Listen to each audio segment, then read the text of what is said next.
Hello friends, मैं हूं advocate Nitish Banka. आप है मेरे YouTube channel let's speak legal में। दोस्तों, आज मैं आपके सामने ये बात कहने जा रहा हूं कि जब भी आपके ऊपर मेंटेनेंस का केस होता है तो आप सोचते हैं कि जी हमारे ऊपर तो कुछ मेंटेनेंस बनेगी नहीं, हम जो है बहुत जो है हम क्यों दें मेंटेनेंस जब वाइफ ही हमें छोड़ के चली गई है।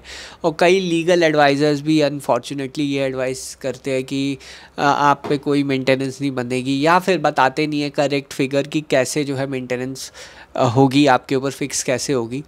अब देखिए प्रॉब्लम क्या होती है, सबसे पहले तो ये आपको जानना ज़रूरी है कि पहले मेंटेनेंस कितनी बनेगी आपके ऊपर। अगर सपोज़ ये है 10,000 20,000 कुछ भी अमाउंट हो, कोई भी अप्रॉक्सीमेट फिगर हो कि आपके ऊपर कितनी मेंटेनेंस महीने की बंधेगी। अब प्रॉब्लम क्या है, ये महीने की मेंटेनेंस नहीं होगी और जितना आपका केस डिले होगा वो एरियर्स भी जुड़ते जाएंगे। तो कितने आपके एरियर्स होंगे।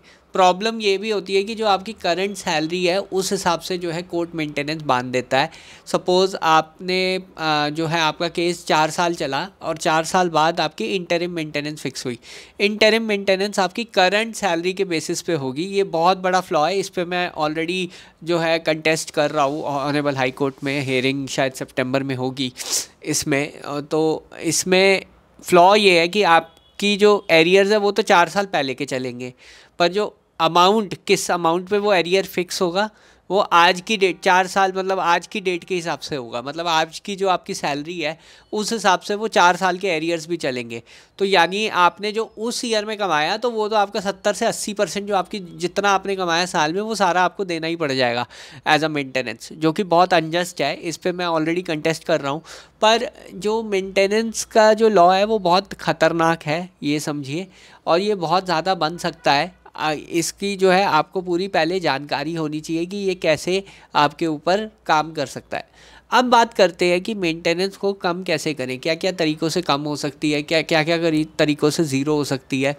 देखिए, अगर आपको मेंटेनेंस ज़ीरो करना है तो सबसे पहले तो देखिए जो चाइल्ड है, चाइल्ड का तो मेंटेनेंस कम या ज़ीरो नहीं हो सकता। उसका जो मेंटेनेंस फिक्स करेगा कोर्ट वो तो देना ही पड़ेगा, उस पर आप ज़्यादा कंटेस्ट भी नहीं कर सकते।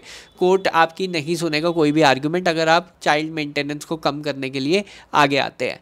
जनरली जो है बहुत रेयर केसेस में कम होती है चाइल्ड मेंटेनेंस, नहीं तो मुश्किल ही है कि चाइल्ड की मेंटेनेंस कम हो। और ये जो चाइल्ड मेंटेनेंस है वो आप up to 30% of your salary हो सकता है। एक चाइल्ड है तो, 2 चाइल्ड है तो आपकी 50% जो है मेंटेनेंस जाएगी। जो मंथली इनकम है वो आपकी मेंटेनेंस की तरह जो है फिक्स होगी। अब वाइफ साइड की भी सेम जो क्वांटम है उससे जो है फिक्स होता है। अगर वाइफ और चाइल्ड दोनों है तो 50% आपका जो नेट जो है आपका सैलरी वो डिडक्ट होगी। अब यहाँ पे एक और चीज़ आपको ध्यान रखनी है कि आप वाइफ साइड की मेंटेनेंस कम या ख़त्म कर सकते हैं। उसके कई ग्राउंड्स हैं, बहुत सारे ग्राउंड्स हैं जिस पे आप जो है मेंटेनेंस ज़ीरो भी कर सकते हैं, कम भी कर सकते हैं। सबसे पहला ग्राउंड ये है कि वाइफ अगर क्वालिफाइड है, वो पहले काम कर चुकी है, अब काम नहीं कर रही है, वो पॉइंट आप अगर हाईलाइट करेंगे तो हो सकता है आपकी मेंटेनेंस कम हो जाए या ख़त्म भी कर सकता है कोर्ट। अगर वाइफ जो है क्वालिफाइड है, बहुत अच्छी जॉब पे थी और अब जानबूझ के काम नहीं कर रही है, तो वो एक ग्राउंड है मेंटेनेंस कम या ख़त्म करने का। दूसरा है कंसीलमेंट। अगर आप पता लगा लेते हैं कि वाइफ जो है यहाँ पे कहाँ रहता है, उसकी बैंक अकाउंट में रेगुलर जो है डिपॉजिट्स हो रहे हैं, ये सब चीज़ें अगर इन्फॉर्मेशन आप प्रॉपर तरीके से कोर्ट के सामने रख देंगे तो आपकी जो मेंटेनेंस है वो ख़त्म हो सकती है या ज़ीरो भी हो सकती है। तो पहला जो है क्वालिफाइड वाइफ है। सेकंड इज़ अर्निंग वाइफ, जिसने जो है अपनी जो इनकम है वो छुपाई है, वो एक ग्राउंड हो सकता है मेंटेनेंस को ख़त्म या ज़ीरो करने का। तीसरा, आप हमेशा जो है एक्सपेंसेस को चैलेंज कर सकते हैं कि वाइफ जो एक्सपेंसेस दिखा रही है वो एग्जॉर्बिटेंट है, वो जो है मेंटेनेंस को सपोर्ट नहीं करते। मेंटेनेंस एक सस्टेनेंस अलाउंस होता है, उसकी लग्जरी को मेंटेन करने के लिए नहीं होता। एक हमारे केस में डॉग फूड के लिए भी मेंटेनेंस मांग ली गई थी। मतलब इतना जो है इस हद तक मिसयूज़ किया गया मेंटेनेंस लॉ का। तो यहाँ पे आप ये चीज़ें पॉइंट आउट कर सकते हो अगर आपको मेंटेनेंस कम करनी है।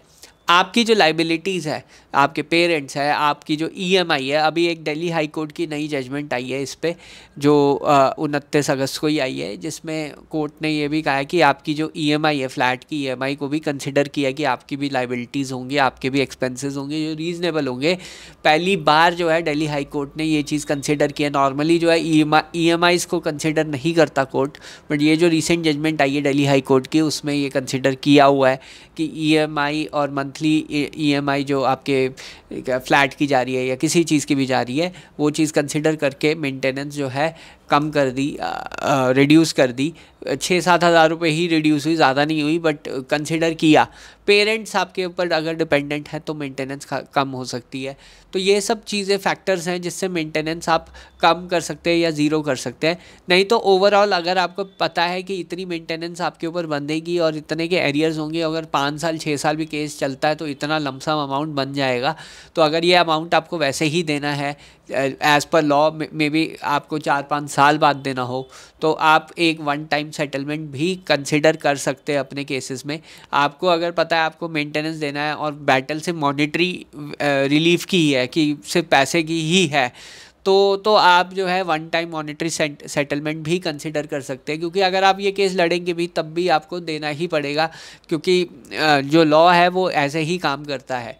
अब आप इसमें सिस्टम को ब्लेम कर लीजिए या किसी को भी ब्लेम कर लीजिए, उससे कोई फ़र्क नहीं पड़ेगा, क्योंकि वो जो लॉ है वो इस हिसाब से ही काम करेगा कि आपको जो है मेंटेनेंस देनी ही पड़ेगी। अगर सपोज़ कोर्ट कुछ अमाउंट फ़िक्स कर देता है तो कम करने के तरीके मैंने आपको बता दिए कि कैसे जो है मेंटेनेंस कम हो सकती है। ये इम्पॉर्टेंट चीज़ है कि आप अपने केस में देखिए कि किस चीज़ों से मेंटेनेंस कम हो सकती है। मेरी एक ई बुक आ रही है, अभी बहुत जल्दी आ रही है, और मैं कुछ कॉपीज़ फ्री में दूंगा कुछ लोगों को जो डिज़र्विंग हैं, जो बहुत ज़्यादा मुझे फॉलो करते हैं। तो अगर आपको ये ई बुक चाहिए तो मेरा व्हाट्सएप ग्रुप है, उसे ज़रूर ज्वाइन कीजिएगा।